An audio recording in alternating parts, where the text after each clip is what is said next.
तो आज की क्लास में आप लोग पढ़ने वाले हैं क्लास 9th का बायोलॉजी चैप्टर 1 कोशिका जीवन की आधारभूत इकाई। जो भारतीय भवन बुक है उसका फर्स्ट क्वेश्चन तिलक उत्तरीय का पूरा विस्तार से आज बताएंगे 1 से लेकर 50 तक। तो फर्स्ट क्वेश्चन में मेरे प्यारे साथियों कि कोशिका को सर्वप्रथम किस वैज्ञानिक ने देखा था। तो इसका आंसर चलिए हम लिखते चलते आपको बता दें कि 1665 ईस्वी में अंग्रेज वैज्ञानिक रॉबर्ट हुक ने, ठीक है, इसका आंसर यहीं पे हम लिख लेंगे, आप यहीं से नोट कर लीजिएगा मेरे प्यारे साथियों।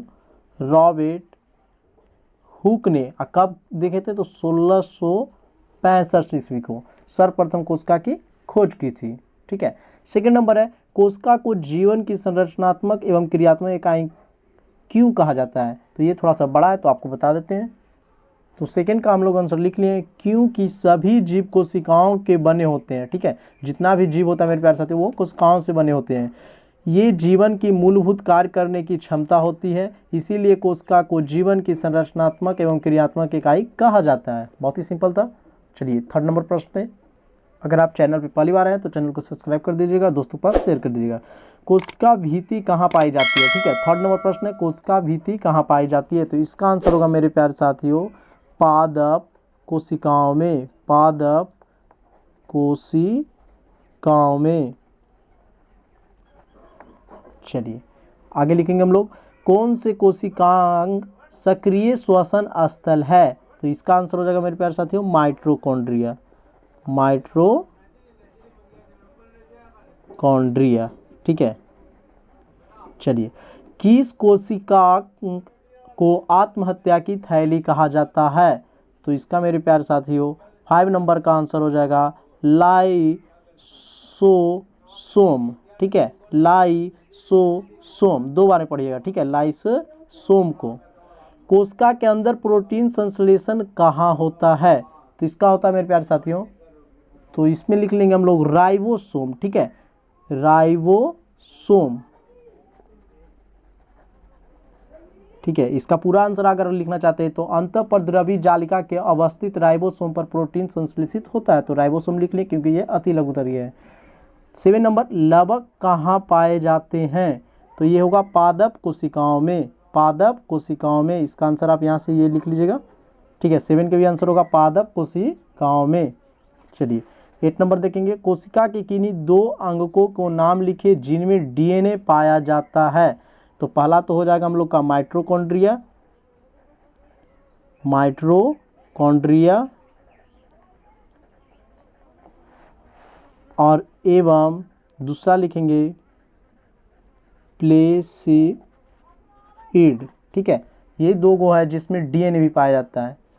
चलिए आगे देखेंगे हम लोग 9 नंबर भोजन का संपूर्ण ऑक्सीकरण किस कोशिका में होता है, ठीक है। तो इसका भी आंसर हो जाएगा माइटोकॉन्ड्रिया, ठीक है। सिर्फ माइटोकॉन्ड्रिया यहाँ तक आप लिख लीजिएगा 9 नंबर का माइटोकॉन्ड्रिया। चलिए 10वां नंबर प्रश्न देखिए कोशिका भित्ति तथा कोशिका झिल्ली के मूल अंतर क्या है। तो इसको 10 को और 11 नंबर को आपको मैं स्क्रीनशॉट लगा देते हैं, वहां से आप लिख लीजिएगा, ठीक है।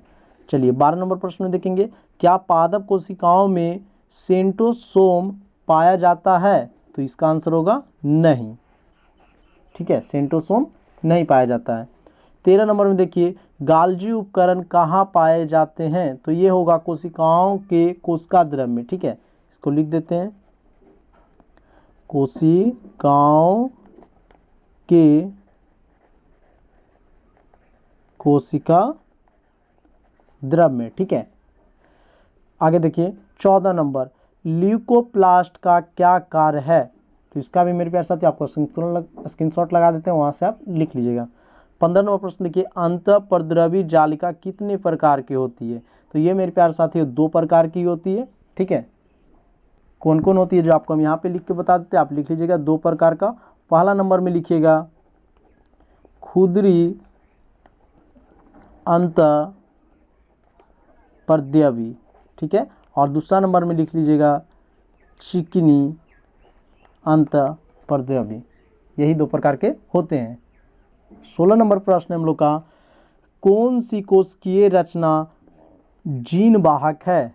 तो इसका आंसर देखिए यहाँ से लिख लेंगे केंद्रक में अवस्थित क्रोमोसोम या गुणसूत्र नामक कोशिकीय रचना जीन का वाहक है, ठीक है। इस प्रकार हो गया हम लोग का 17 नंबर प्रश्न देखेंगे। 17वां प्रश्न है मेरे प्यारे साथियों क्रोमोटीन धागे कब क्रोमोसोम की तरह दिखाई पड़ते हैं। अगर वीडियो आपको अच्छा लग रहा है मेरे प्यारे साथी तो चैनल को सब्सक्राइब कर दीजिए और दोस्तों के पास भी शेयर कर दे। तो इसका आंसर हो जाएगा कोशिका विभाजन के समय में, कोशिका विभाजन के समय में। ठीक है, और देखिए 18 नंबर, जीन किसे कहते हैं। ठीक है, तो ये मेरे प्यारे साथियों आपको लिखना है डीएनए के क्रियात्मक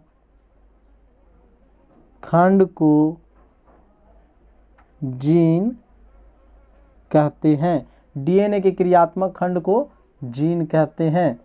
19 नंबर देखिए, क्रोमोसोम का निर्माण किन किन घटकों से होता है। तो इसका आंसर हो जाएगा मेरे प्यारे साथियों, क्रोमोसोम का निर्माण मुख्य घटक डीएनए एवं हिस्टोन प्रोटीन होता है। ठीक है, जिसे न्यूक्लिक प्रोटीन भी कहते हैं।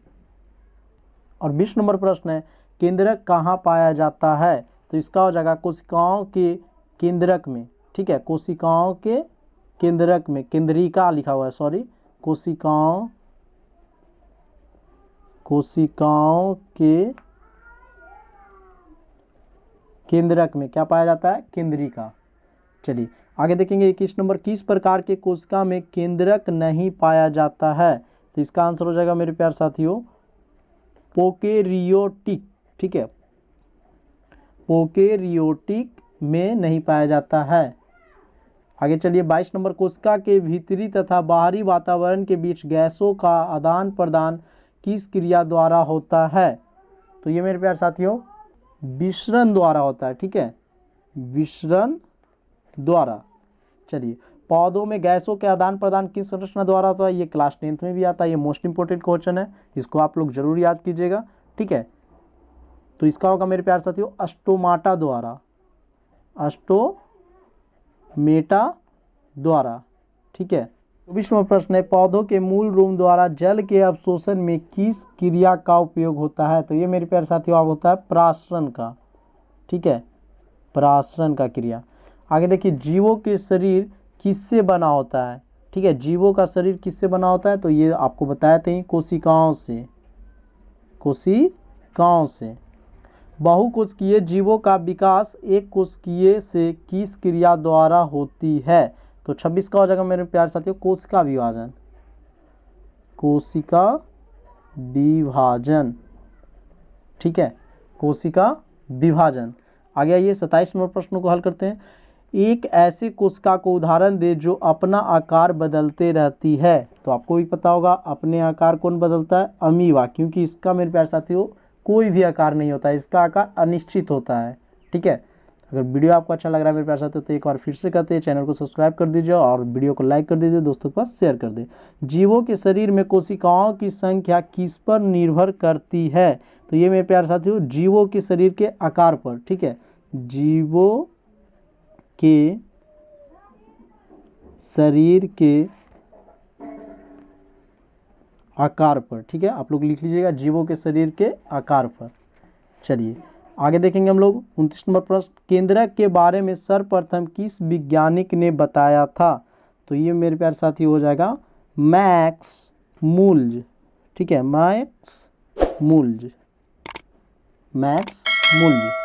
चलिए आगे देखिए 30 नंबर प्रश्न, यह किसने बताया कि नए कोशिकाओं का निर्माण पहले से मौजूद कोशिकाओं में से होता है। ठीक है, तो ये बताया थे मेरे प्यारे साथियों बिर्चो ने। ठीक है, बिर्चो ने। आप हमारे बात को भी सुन के लिख लीजिएगा। 31 नंबर देखिए, कोशिकाओं द्रव एवं केंद्रक को सम्मिलित रूप से क्या कहते हैं। इसको हम लोग कहते हैं जीवन द्रव या प्रोटोप्लाज्मा। तो लिख देते हैं यहाँ पे, आप लोग लिख लीजिए जीव द्रव लिखिएगा, जीव द्रव या प्रोटोप्लाज्मा। ठीक है, जीव द्रव या प्रोटोप्लाज्मा। 32वां प्रश्न है, कोशिका भित्ति किसके कारण कड़ी और निर्जीव होती है। तो ये होता है मेरे प्यारे साथियों सेल्यूलोस के द्वारा। ठीक है, सेल्यूलोस के कारण। आगे देखिए, झिल्ली युक्त कोशिकांग किन कोशिकांग में पाए जाते हैं। झिल्ली युक्त आपको बताना है। ठीक है, तो 33 नंबर का हो जाएगा मेरे प्यारे साथियों यूकैरियोटिक कोशिका। ठीक है, यहाँ पे लिख देते हैं, आप उतार लीजिएगा यूकैरियोटिक कोशिका। ठीक है, चलिए आगे देखेंगे हम लोग 34वां प्रश्न, अंतःप्रद्रवी जाल के कितने प्रकार के होते थे? ये तो आपको बता दिए थे, 2 प्रकार के होते। ठीक है, चलिए फिर से रिपीट कर गया। 35 नंबर देखिए, गुच्छों में पाए जाने वाले राइबोसोम को क्या कहते हैं? तो इसका हो जाएगा मेरे प्यारे साथियों फाइलिटाइवोसोम। ठीक है, फाइलिटाइवोसोम, आप इसको टुकड़ा टुकड़ा में करके पढ़िएगा। चलिए 36 नंबर देखिए, पादप कोशिकाओं में गाल्जी उपकरण से समांतर क्या कहते हैं? ठीक है, तो इसका हो जाएगा दिक्तियोसोम, दिक्तियोसोम। चलिए आगे देखेंगे 37 नंबर प्रश्न, कोशिका के रसधानियों के चारों ओर से घेरने वाले झिल्ली क्या कहते हैं? तो इसका आंसर हो जाएगा मेरे प्यारे साथियों टोनोप्लास्ट, टोनोप्लास्ट, टोनोप्लास्ट। चलिए 38 नंबर देखिए, केंद्रक द्रव एवं कोशिका द्रव के बीच पदार्थों के आदान प्रदान किन छिद्रों द्वारा होती है? तो इसका आंसर हो जाएगा मेरे प्यारे साथियों केंद्रक छिद्र। ठीक है, केंद्रक छिद्र द्वारा, ठीक है, आदान प्रदान होता है। 39 देखिए, क्रोमोटिन जालिका कहाँ पाई जाती है? तो ये केंद्रक द्रव में, केंद्रक द्रव में। चलिए आगे के प्रश्न देखते हैं हम लोग। 40 नंबर प्रश्न है, RNA का संश्लेषण कहाँ होता है? तो ये होता है केंद्रिका में, केंद्रिका में। आगे देखिए, क्रोमोसोम के दोनों क्रोमोटिड्स किस स्थान पर एक दूसरे से संयोजित रहते हैं? तो ये होगा सेंट्रोमेयर में, सेंट्रोमेयर में।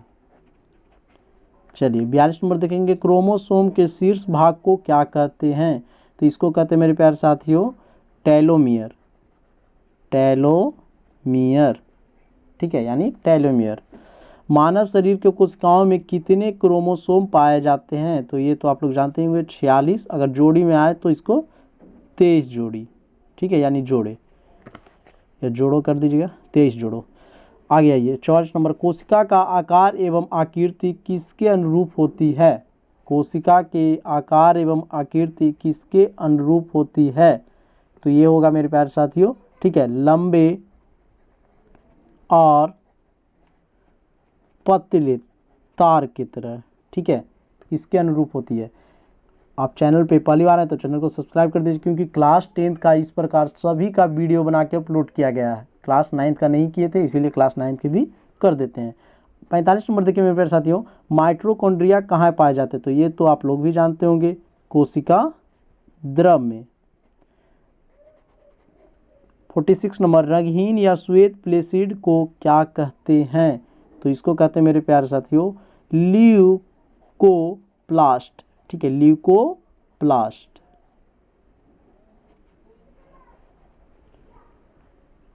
सैंतालीस नंबर प्रश्न है, गाल्जी उपकरण में पाए जाने वाले चारों तरफ से झिल्ली से घिरे हुए अनेक समानांतर नलिकाओं के समूह को क्या कहते हैं? तो इसको कहते हैं मेरे प्यारे साथियों कुंडली, कुंडलाओं या सिस्टर्नी। ठीक है, और देखिए इसके बाद बचा हम लोग का 48 नंबर, क्लोरोप्लास्ट के भीतर विद्यमान तरल युक्त गुहा को क्या कहते हैं? तो इसको कहते हैं अस्टोमा। यहाँ से घिस देते हैं, यहाँ से लिख लीजिएगा आप लोग अस्टोमा। ठीक है, अस्टोमा। आगे देखिए, किस संरचना के अभाव में वायरस में सजीवों का लक्षण परिलक्षित नहीं होता है? 49 नंबर के मेरे प्यारे साथियों, तो इसका होगा झिल्ली के अभाव में। ठीक है, झिल्ली के अभाव में, यहाँ पे आपको हम लिख देते हैं झिल्ली के अभाव में। चलिए 50 नंबर और लास्ट प्रश्न, अभी तक आप चैनल को सब्सक्राइब नहीं किए तो चैनल को सब्सक्राइब कर दीजिए, क्योंकि ये चैनल आपको क्लास 10th के लिए मोस्ट इंपॉर्टेंट रहेगा, क्योंकि यहाँ पे सभी चैप्टर को तैयारी कराया जाता है, सभी सब्जेक्ट का। फूलों में विभिन्न रंग प्रदान करने वाला प्लेसिड को क्या कहते हैं? इसको कहेंगे मेरे प्यारे साथियों क्रोमोप्लास्ट, क्रोमोप्लास्ट। और बहुत जल्द लघु उत्तरीय प्रश्न को भी वीडियो अपलोड कर देंगे, तो इसलिए चैनल पर पहली बार है तो चैनल को सब्सक्राइब कर दीजिए। मिलते हैं नेक्स्ट वीडियो में। जय हिंद, जय भारत।